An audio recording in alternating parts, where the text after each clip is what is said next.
Back to the NBA. DeMarcus Cousins has been out for a month and a half with a quad injury, but he is listed as questionable for Game 1 of the Finals. Boogie participated in a scrimmage yesterday, but Steve Kerr said the timing of his injury is tricky because it, quote, takes big guys longer to find their rhythm. So, Shannon, how should Golden State handle the situation? I wouldn't mess with it.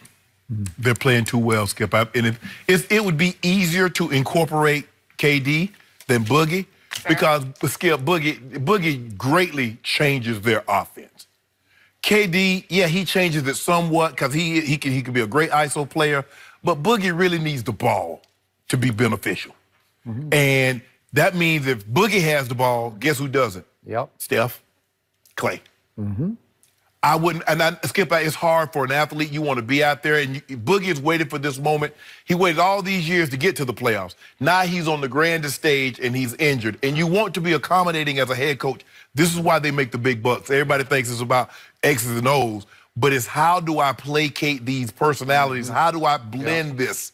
So now Steve Kerr must make that $7, $8, $9 million a year that he's getting paid to make a decision on this. Skip, I wouldn't mess with it. I'm sorry. I know, Boogie, you might, we don't know what's going to happen with you moving forward. But this is an opportunity for me to win a championship, and I wouldn't tinker with it.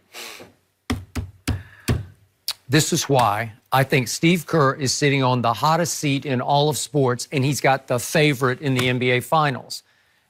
I wouldn't want to be sitting in that seat because what do I do with Kevin Durant, number one? If he says he wants to come back after 2 games, is he right? Can he get back in any kind of a semblance of basketball shape? Well, if you're down 0-2, it makes it easy if he wants to come back. You put his ass in there. Right, do you? And if you want to keep him next year and he wants to play, you better put his, what. Yeah, exactly, yes. And somewhat the same for DeMarcus. I love DeMarcus. I do too. But he is, like in his years in Sacramento, he would be at the top of usage rate every year. He'd be 1, 2, 3 in usage rate. He needs the basketball. The offense goes through him. Right. He has always been the center of attention, literally the center of attention, wherever he was in Kentucky or going back to high school, was in Birmingham or in Alabama. Mobile, I think it was. And he's always been the superstar. And now you're going to say, hey, DeMarcus, I need you to play 7 minutes tonight. When Steph rests, I need you to come in and give us a little quick pop on offense and maybe play some defense for us. What? I was saying 10 minutes. I'm like, how does Steve Kerr carve out 10 minutes for Boogie that he's playing? How do you do that? I don't. Because his ego's not going to accept this. Trust me, it's not. Kevon Looney could accept 10 minutes. He does. Boogie Cousins needs 25 to 30 minutes. If you don't like the way Kevon is performing or you don't like the matchup, you just say he's out. Right. Plus, you got Bogut. You got Bogut. Like I said, with the way they're going along, Skip, I mean, they're looking as good over the last 5 games as they looked at any point in time during the season, and that's with Kevin Durant. I don't know how you bring Boogie and incorporate him into that mix and say, you know what, hey, we're not going to miss a beat. I just don't know how you do it. I don't either. I don't know how you placate his ego because I'm sure the biggest shock to Steve Kerr was usually I thought he ruptured his quad. Yes, I did. Well, it had to just be torn, right? Because Tony Parker last year, I know you hate the story, but 2 years ago, he ruptured it. It tore in half. It's a 6-month rehab, and he rushed that back. But now, the last game DeMarcus played was April 15th, and now he's saying, Coach, put me back in. I'm ready to go. Like 9 weeks, 9.5, 10 weeks. Okay. What are you doing? I'm sure Steve Kerr would wish he'd just go away. Must have went to Wakanda. Yeah. Well, he might have.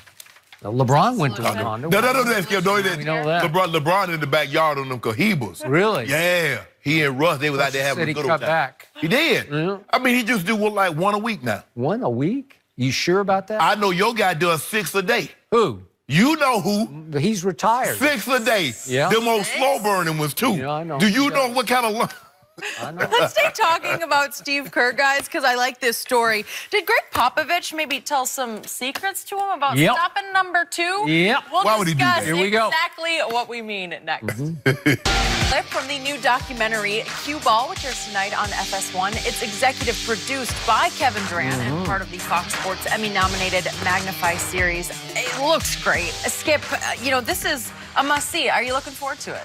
So here on FS1, we've had documentaries executive produced by LeBron, Dwayne Wade, Kevin Durant, who spent some time with the Warriors who play for San Quentin. Right. And his name is stamped on this one. Sure. Yes, I am looking forward to this one. I'm looking forward to watching it also. And the gentleman said something very interesting. He said some of these guys did miss their calling, Skip. Sometimes you make a wrong turn and you never get a chance to right it. Yep. But it's good to see that they have these opportunities to let them play, let the mind go somewhere else other than thinking about hurting themselves or someone else. Yep. All right, looking forward to it. We'll all be checking that out later tonight. Let's move on, though, to one of Kevin Durant's teammates. Klay Thompson did not make an all-NBA team this season, but in the playoffs, he's averaging about 19 points a game while usually guarding the other team's top offensive player. His ability to be a dual threat drew high praise from his coach, Steve Kerr. Kerr said this: "I think Klay has proven that in a playoff game, maybe there will be pushback on this, but in a playoff game, he's the best two-way guard in the league. You can't tell me there's anybody better at that combination of locking up the opponent's best player and then going down on the other end and playing at a high level offensively." So, Skip. So, Jenny. What do you make of this? Interesting. So, let's see. There's this guy who plays for Toronto, wears number 2. He's 6 feet 7 inches tall. So Klay Thompson is 6 feet 7 inches tall. So we have semantics about what positions they play, but Klay's a guard. Is he a guard? Yeah, he's a guard. He's a 2 guard. Yeah. Is the other guy a 2 guard? Yeah, he brings the ball up a lot for Toronto. No, he's is it listed as a possible? 3. Well, is he? Is he or is he not? Because every big possession down the stretch, it seemed like number 2 dribbled the ball up the floor. Wouldn't that qualify him as more of a 2 guard? It seemed like he's playing on the perimeter a whole lot. Don't do that. Does he post up? I don't know. Don't do that. It seemed like Steve Kerr was trying to say, wait a second, I got a guy who has to play in the shadows of KD and Draymond and Steph. Right. And my guy is a lockdown perimeter defender. Now, he doesn't weigh as much as number 2 does because even though they're 6'7", I think he outweighs him maybe 15-ish pounds. He's listed at more like 230-ish. Klay's 215-ish. And one guy has a first baseman meant for hands. Okay. Well, the other guy will lock you up and spit you out. That's what he does. Let me ask you a question. Yeah. What do you think Klay Thompson could have done with Giannis? It was 3-on-1. Hold on. If I'm not mistaken, in all 3 of the games, in all the games that the Bucks played the Warriors, was Klay there? Yeah. Oh, okay. Yeah, he was there. So I won't listen. So help me out on this. Okay, Who is the more explosive scorer between Klay Thompson and number 2? The most explosive. Explosive. Explosive. It's Klay Thompson. We've never seen it's beyond Steph explosive. Can we just detail some of the things he's done? Yes. Do you realize he scored 37 points in a quarter? That was on January 23rd, 2015. At Sacramento, he scores 37 in the third quarter. Have we seen in the history of the NBA anybody who could do that? No. Nobody can do that. So he scored 22 in the first quarter 3 times in his career, 26 once in the second quarter, 37 in the third, and 19 in the fourth 3 different times. Those are extraordinary, explosive numbers. Unbelievable. And when he gets it going, as you know, the ball barely even touches the hands and he just flicks it and it goes in, right? Yes. It's just flick, flick. Great.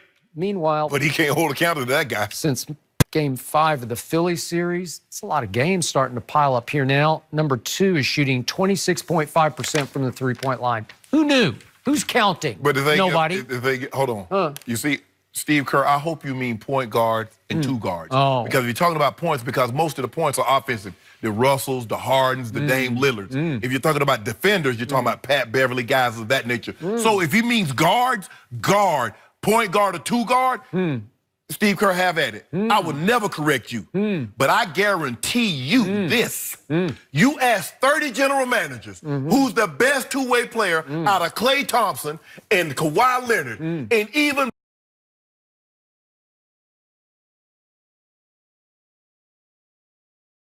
the general manager for the Warriors, Leonard, was Bob Myers. Bob Myers will tell you it's Kawhi and it's not close. Oh, really? Those 2 defensive sure players, about the that? 2 defensive players of the year sure about that? tell you otherwise. The 2 first-team All-NBAs tell you otherwise. Really? The finals, because hold on. Maybe it's mystique. Maybe it's carryover from being a Spur. No, maybe Spurs get a little more acclaim. He carried that over to, ask Ben Simmons is a carryover. Dynastic. Ask Ben Simmons. Ask how he got to join a dynastic team. What the hell you think he played with? Because Kawhi Leonard... He gets overshadowed. Kawhi Leonard, if I'm not mistaken, only Magic Johnson was younger, won Finals MVP at a younger age, won it at 20 and again at 20. Do you remember what happened in that Finals? Can I finish? Do you remember? Let me finish. Your guy got blown off. Wait a second. Point of order. Your guy got blown off the court by a record Finals margin. It could have gone to Marco Bellinelli. It could have been Patty Mills. I don't know what could have. Okay. I like to tell people what did have. Okay. What did happen. My guy as the fourth option Your won guy? Finals MVP. Now he's your guy. Kawhi. Yeah. Your guy is the fourth option. He's not my guy. I'm just telling you. Get to talk about how he didn't make All-NBA. He is extremely underrated. Skip, underrated because he gets lost in the shuffle. Skip, I'm not arguing that. No one in the history of the game, nobody's had it. Who's the spearhead of their defense? He is. No third option could do what this young man can do. He got 60 points in 29 minutes. You mentioned the 37 and a quarter. 37? No third option in the Nobody history of can the do game that. could give you that. But it's hard-pressed for me to believe that there's ever been it's hard to believe, Skip, a better two-way player than 0-2. Really? 0-2?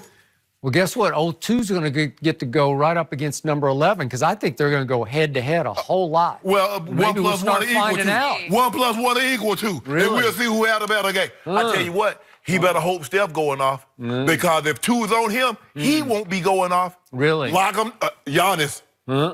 Giannis had filed a motion with his lawyer. Can't get out of lockup. Hey. Locked him down. If Clay gets that feeling going, flick, flick, flick, all of a sudden it's like 3, 3, 3. Where did that one come from? Skip, hold on. So are we just gonna just forget the first 2.5 months of the season didn't happen? You remember when he couldn't throw it in the Pacific? And then I remember when he could. Oh! I remember when the basket started looking like the Pacific. With my guy didn't have no time off. He might take some time off, for load management. But everybody, they be looking at the schedule because they know he's not gonna play back-to-back. You realize in the closeout game 6 the other night at home, he should have been 0 for 8 from 3, your guy? Number 2 should have been 0 for 8.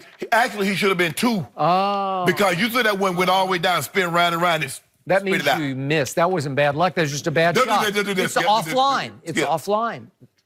He made one lucky shot where it hit the front of the rim, kissed off the backboard, and somehow dropped. Kawhi is a lot. I think they adjust those rims. Shooter's touch. Is it possible they have some remote control of the rims where you can loosen it up? Skip, you know that? Yeah. I had that touch like that. Yeah. Skip, touch like that. I think you had plumber's touch. If it wouldn't, don't do that, Skip.